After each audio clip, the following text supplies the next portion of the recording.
ده پبینه که تایبت ده لگل هفسروکی هدف سزای تملی لسر روشا ترکیه آخوی اورونی دا سر پیوندین دناوه برا امریکا و ترکیه ده درباری کشه امریکی برانسون و گرتنا وی لی ترکیه. Söylediklerini çok ciddiye almamak gerekiyor. Çünkü اگر ام جه اردوغان دست پی بکن دوی ام جه سری دا گوتنین وی او قاز جدی نگیرین. بساده ماوی جی نافبرا گوتنین وی ین ایرو صبح دا صدی هشته جداهی هیا. سر حکومارک او قاز شوازک هفگرتی ترکیه بی قیمت دکه. د پیواژوا گرتنا قشه برانسن دا جی دارزاندنک راستی تنه. دهوله دا سوچک هیا آنجی تنه ام نزانن. بگشتی لسر چاپمنیا نزیکی حکومت لسر برانسن چی روکن سیخوری سر نوچه خدا راد گهاندن. هم ولات ما به قیمت کرن و هم جی حنکان با عقل ما دکن.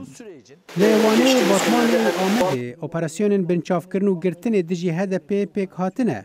آرمانجا اپراسیونان چیه؟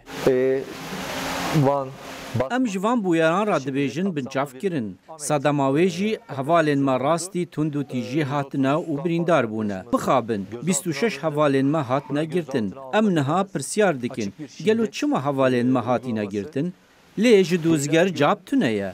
جخوا دهوله دا سوچک دناوا دوسیاوان دا جی تونه. نه دوزگر نه جی دادگر نزانن چما اف کس مروف هاتنا گرتن. صدمویجی به تعلیمات انقصر سر حکوماری تفدگره. هنج دزانن حوالا ما لیلا گوون پارلمانترا جولمرگی هند گرتی گه هدایه.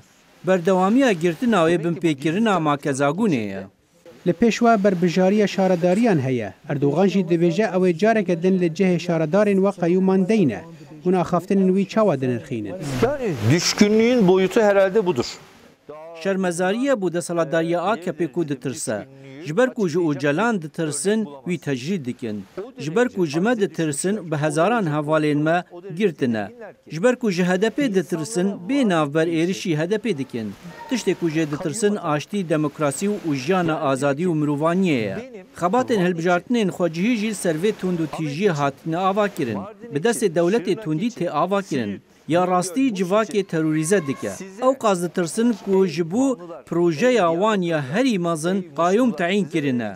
An ku dibêje ji bo wanê şernexê Mêrdînê Sêrtê Bêngûlê tişta ji we ra bidin tune ye tenê qayûm e. Dibêje îradeya xwe tercîha xwe hûn teslîmî me nekin em ê dîsa qayûm tayîn bikin.